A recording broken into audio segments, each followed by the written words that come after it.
함께 하나님 말씀 보겠습니다. 시편 120편 말씀입니다.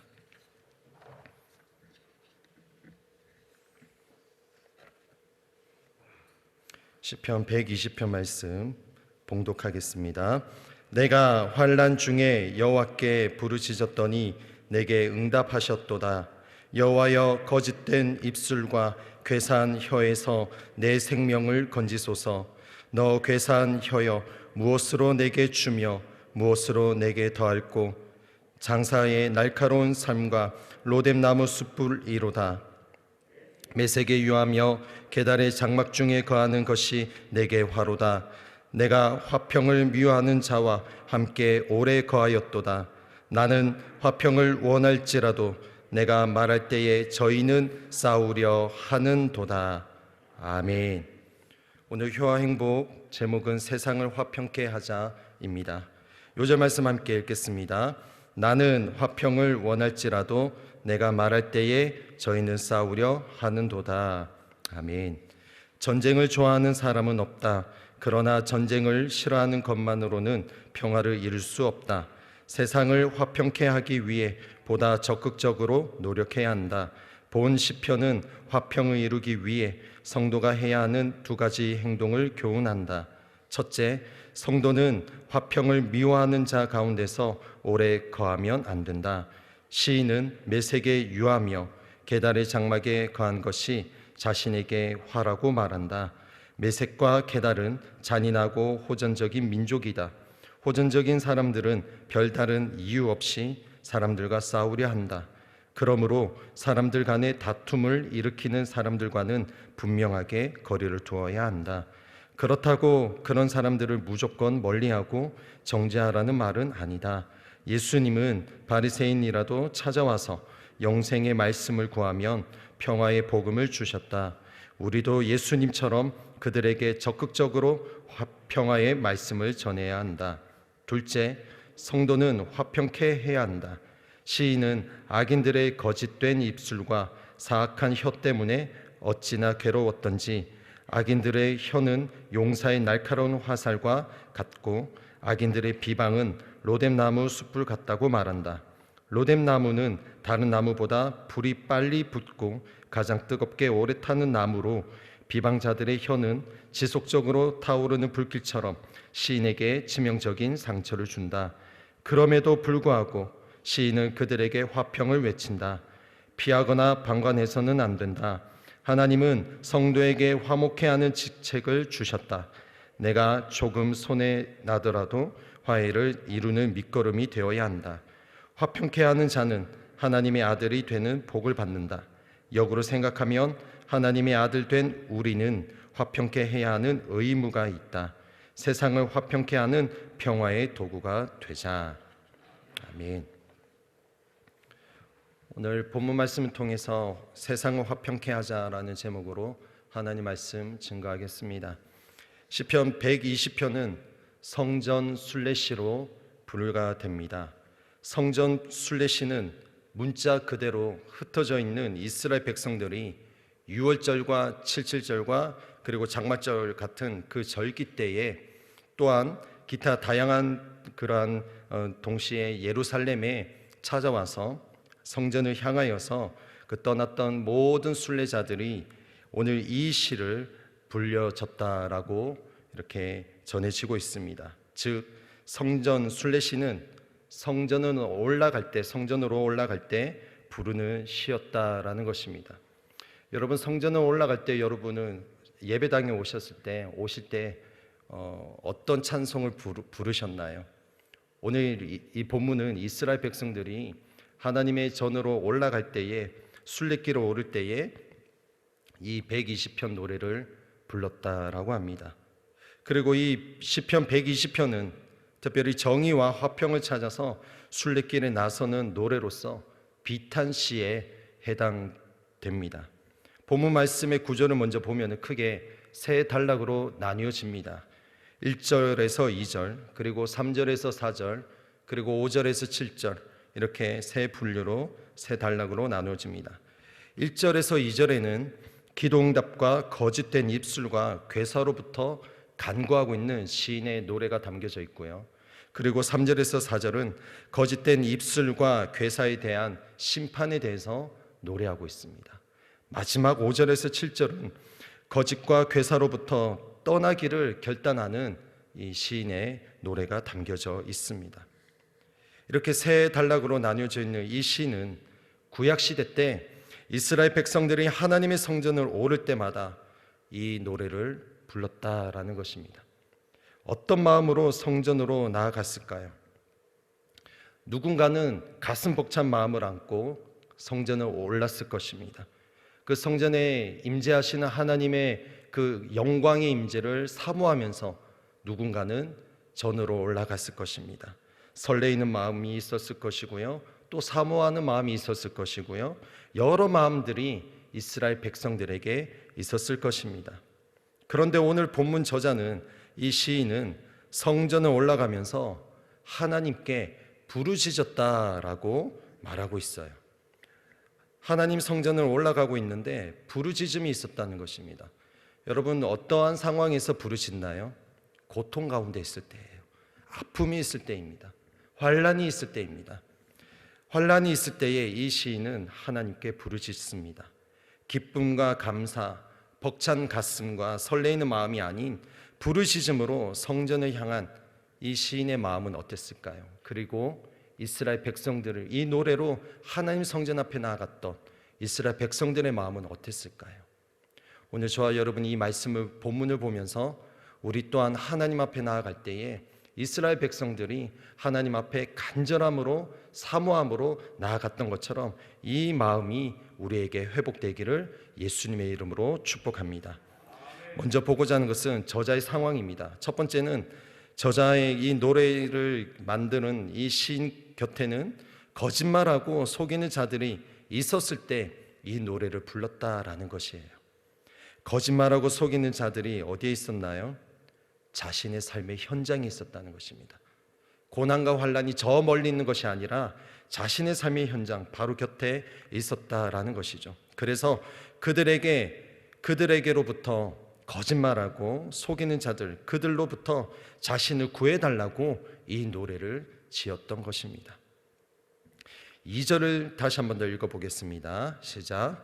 여호와여, 거짓된 입술과 괴사한 혀에서 내 생명을 건지소서. 제가 현대인의 성경으로 다시 한번 더 읽겠습니다. 여호와여, 거짓말하고 속이는 자들에게서 나를 구하소서. 이렇게 고백하고 있어요. 그런데 놀라운 사실은 이 노래를 만들어서 고백했던 이 시인은 자신의 고백, 자신의 간구를 하나님께서 응답하셨다라고 이렇게 말하고 있습니다. 환난 중에서 여호와께 부르짖었더니 1절 하반절이죠. 앞에 내게 응답하셨도다. 성전에 올라가고 있는 시인의 상황은 환난 가운데 있었어요. 그래서 여호와께 부르짖을 수밖에 없는 그 상황에 처해져 있는 이 시인은 성전에 올라가면서 이 120편을 지으면서 또 이스라엘 후대의 많은 백성들이 이 노래를 부르면서 한 가지 기억했던 것은 우리가 부르짖을 때에 여호와 하나님께서는 응답하신다라는 사실을 기억하고 있었다는 것입니다. 그러면 구약시대 때 이 성전, 여러분 대략 성전이 세 가지로 나뉘어질 수 있습니다. 첫 번째 성전은 솔로몬 성전이고요. 그리고 바벨론에 의해서 이스라엘 백성들이 포로 생활했을 때는 솔로몬 성전이 붕괴되었잖아요. 그리고 그 이후에 세워진 것이 스룹바벨 성전입니다. 그리고 다음으로는 한참 후에는 헤롯 성전이 지어집니다. 그런데 이 크게 세 가지 성전을 볼 적에 하나님의 영광과 임재라고 말할 수 있는 언약의 법궤가 있었던 것은 솔로몬 성전밖에 해당되지 않습니다. 그렇다면 이 솔로몬 성전 때는 하나님의 영광과 임재가 그래도 누릴 수 있었지만 스룹바벨과 헤롯 성전에서는 언약궤가 없었기 때문에 하나님의 영광과 그 임재라는 것은 사실은 볼 수는 없었어요. 그럼에도 불구하고 이스라엘 백성들, 그리고 적어도 오늘 이 본문의 시인은, 시편 기자는 그 하나님 앞에 간구함으로 어쩌면 조상들이 그 바라봤던 경험했던 하나님의 영광과 임재가 있었던 그 솔로몬 성전을 기억하면서 이 노래를 부르면서 하나님 앞에 부르짖음으로 또 간절함으로 나아갔지 않았을까라는 생각을 해 보게 됩니다. 우리도 마찬가지입니다. 여러분, 하나님 성전에 나아갈 때에, 예배당에 나오실 때 여러분 어떠한 심령으로 오십니까? 비록 오늘날 그 모세에 주셨던 언약궤는 없습니다. 그러나 우리에게는 그 언약궤보다 더 귀중한 것이 있습니다. 그것은 바로 예수 그리스도의 복음인 것입니다. 그 복음이 다 담겨져 있는 하나님의 말씀이 성경이 있기 때문에 하나님의 말씀 속에서 오늘 나에게 말씀을 하시고자 하는 그 하나님의 음성이 무엇일까라는 기대감으로 우리는 예배당에 발걸음을 내딛어야 할 것입니다. 만약에 과거로 돌아가는 타임머신이 있다면, 구약시대로 간다고 돌아가서 하나님의 성전에 올라간다면 여러분 어떤 심정으로 올라가고 싶으십니까? 저는 말씀을 준비하면서 설레이는 마음이 먼저 앞섰을 것 같았습니다. 그런데 오늘 시편 기자는 그 모든 것을 내려놓고 그 어떤 상황들보다 하나님 앞에 부르짖음으로 나아가고자 했던 것을 알 수가 있습니다. 여러분, 우리 하나님은 부르짖음에 응답하시는 하나님이십니다. 믿으십니까? 우리의 작은 신음에도 응답하시는 하나님이셔요. 자, 그런데 그 하나님은 우리의 부르짖음에 무조건 응답하셔야 하는 의무를 가지신 분은 아니시다라는 것입니다. 우리가 주술을 부리면서 도깨비 방망이를 아침부터 죄송합니다, 금 나와라 뚝딱 은 나와라 뚝딱 하는 것처럼 우리의 필요에 따라 즉각 하나님 주시옵소서, 응답하여 주옵소서 라고 이렇게 동전 넣어서 커피 자판기 빼는 것처럼 하나님이 자판기 같은 분이 아니시기 때문인 것이에요. 하나님께서 우리에게 응답하심이 때로는 예스일 수도 있고 때로는 노일 수도 있고 때로는 기다려라 웨이트가 될 수도 있습니다. 그 모든 것이 우리 입장에서는 이게 과연 응답인가 라는 의문점이, 물음표가 생길 수도 있겠지만, 그러나 하나님은 신실하시고 선하시기 때문에 우리는 언제든지 그 하나님께서 우리에게 보여주시는 그 모든 길들을 우리는 인정하고 어떤 응답을 주실지라도 그분을 신뢰하는 태도를 가져야 할 줄 믿습니다. 이것이 하나님의 백성들, 하나님의 자녀들에 대한 태도인 것입니다. 우리의 믿음, 우리의 신앙은 어떤 상황 속에서도 하나님을 신뢰하는 태도를 취해야 합니다. 어떤 상황 속에서도 하나님을 믿고 의지하며 특별히 찬송할 때에 마귀가 한 길로 왔다가 일곱 길로 떠나가게 되는 것입니다. 찬송함으로 믿음으로 한 걸음 한 걸음 나아가는 우리 모두가 되기를 예수님의 이름으로 축복합니다. 3절 4절을 보면 너 괴사한 혀여 무엇으로 내게 주며 무엇으로 내게 더할꼬 장사의 날카로운 삶과 로뎀나무 숯불이로다. 아멘. 여러분, 이 말씀은 즉 비방과 악한 말들을 쏟아내는 그 원수들에게 도대체 하나님의 심판, 그리고 로뎀나무 숯불, 우리가 그 효와 행복을 읽었지만은 이 로뎀나무는 불이 잘 붙습니다. 이 로뎀나무 숯불처럼 불이 잘 붙은 것 같이 그 하나님의 심판이 임하게 될 때 어떻게 감당할 수 있느냐라고 질문을 던지는 것이에요. 하나님의 심판은 꺼지지 않는 불처럼, 이 로뎀나무 숯불처럼 그 하나님의 심판은 꺼지지 않는 불을 상징하고 있다는 것을 시편 기자는 노래하는 것입니다. 하나님의 심판, 하나님의 보응은 분명히 있다는 것입니다. 그래서 여러분, 때로는 억울할 때가 있어요. 때로는 누명을 덮었을 때도 있을 것입니다. 하나님, 나에게 어떻게 이런 고난을 주십니까? 나에게 어떤 이러한 악한 자들이 있습니까? 하나님, 이 상황 가운데서 내가 어떻게 해야 됩니까? 라고 할 때 여러분, 다른 거 없습니다. 침묵하셔야 돼요. 끝까지 침묵하고 끝까지 인내하면서 기다리면은 하나님께서 풀어가시는 거예요. 사람은 영의 존재이기 때문에, 영물이기 때문에 말하지 않아도 다 알 수 있습니다. 100마디 하지 않아도, 억울함이 있다 할지라도 묵묵히 하나님 앞에 정직함으로 있게 되면은 여러분, 주변 사람들이 다 알게 되는 것이에요. 그래서 그때 억울함이 있고 원수들이 나를 이 괴사한 혀로 모든 것을 공격할 때에 우리 하나님의 백성들이 취할 태도는 한 가지입니다. 침묵하는 것이에요. 마치 예수님께서, 어린 양 예수께서 갈보리 언덕 묵묵히 그 로마 군사들이, 많은 유대인들이 침을 뱉고 주먹질하고 채찍을 가해도 말씀하지 않고 침묵하면서 그 십자가를, 그 갈보리 언덕 십자가를 바라보며 가셨던, 하나님의 의를 위해서, 뜻을 이루기 위해서 갈보리 언덕에 오르셨던 예수님처럼 우리는 침묵해야 되는 것입니다. 침묵할 때가 있어요. 그 침묵을 통해서 하나님의 영광을 보게 되는 것입니다. 그래서 억울한 일이 있을 때 여러분 100마디 할 필요 없습니다. 어떤 여러 말 할 필요가 없습니다. 묵묵히 하나님 앞에 골방에 머물 때에 하나님께서 풀어가시고 하나님께서 역사하시는 것입니다. 하나님께서 그 모습들을 다 보고 계시는 거예요. 혹시 여러분 손주들 가운데 학교에서 혹여나 왕따 당하는 자녀들이 있습니까? 그러면 여러분 그 손자 손녀들에게 그렇게 격려해 주시면 좋겠어요. 학교에서 따돌림 당하니 괜찮아. 왕따 당하니 괜찮아. 왜요? 왕따 무엇입니까? 왕을 따르는 자녀다. 너는 왕을 따르는 자녀야. 하나님의 자녀야. 축복한다. 선포하는 것이에요.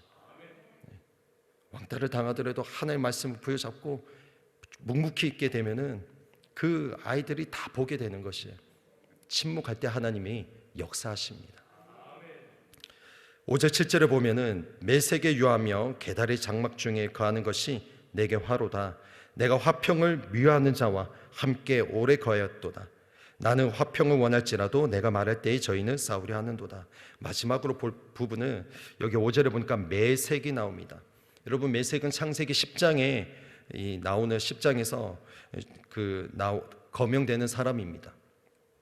그의 후손으로는 이스마엘의 후손으로서 이 아라비아 반도에 거주했던 그러한 사람이, 그 민족들이었는데 약탈했던 자들이었어요. 이 팔레스타인 남쪽과 북쪽 지방에 거하면서 많은 민족들을 약탈했던 그러한 자들이었습니다. 약탈했던 그들처럼 이 메색처럼 이스라엘 백성들 주변에는 자신들을 괴롭히는 많은 민족들이 있었다는 것입니다. 그것을 상징하는 거예요. 오늘 우리가 살고 있는 이 상황도 마찬가지입니다. 직장에서도 그렇고요. 때로는 우리 삶의 가정에서도 그럴 수 있을 것입니다. 우리가 살고 있는 이 세상 또한 하나님의 율법과 규례의 영향력이 미치지 않는 곳이 있을 것이에요. 과연 이곳에 하나님이 살아 계실까라는, 하나님이 어디에 계신가라는 의문이 드는 그러한 우리의 삶의 현장이 있을 것입니다. 거짓과 괴사로 가득 찬 이 메색과 게달의 땅이 우리 삶의 현장에 있을 것입니다. 여러분, 그러나 우리가 하나님의 백성으로서 그분의 말씀을 붙잡고 하나님을 경외함으로 하루하루를 견디면서 인내하면서 나아갈 때에 하나님의 영광을 보게 될 것입니다.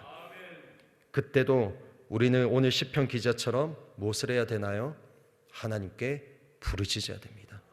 눈에 보이지 않고 손에 잡히는 것이 없다 할지라도 끝까지 우리는 하나님 앞에 부르짖는 것입니다. 무엇을 바라보고 부르짖나요? 오늘 시편 기자처럼 응답하실 하나님을 부여잡고 기도해야 되는 것입니다. 근데 마지막으로 볼 것이 있습니다. 우리가 부르짖을 때 이 부분은 참고해야 됩니다.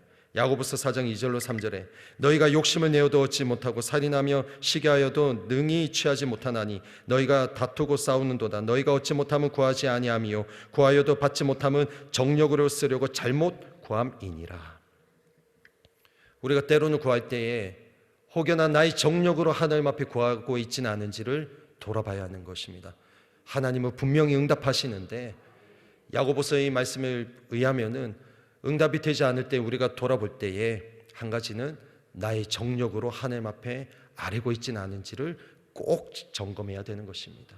오늘 이 새벽에 부르짖을 때에 여러분 마음껏 부르짖으십시오. 부르짖을 때에 성령님께서 이것은 너희 정력으로 구하는 것이다, 이거는 내려놓거라 라고 하나님께서, 성령님께서 감화감동으로 말씀하실 것입니다. 여러분 의심하지 말고 하나님 앞에 이 새벽에 부르짖음으로 하나님의 응답을 받으시는 저와 여러분 되시기를 예수님의 이름으로 축원합니다. 기도하겠습니다. 하나님, 오늘 말씀을 통해서 우리가 어떤 상황 가운데에서도 오늘 시편 기자처럼 하나님 앞에 부르짖겠습니다. 하나님, 우리에게 말씀하여 주시옵소서. 하나님, 우리가 하나님을 의심하지 않고 끝까지 인내하면서 부르짖 가운데에 하나님의 뜻을 발견하게 하여 주시옵소서. 우리에게 행하실 그 주님의 일들을 기대합니다. 말씀하여 주옵소서. 예수님의 이름으로 기도 올리옵나이다. 아멘.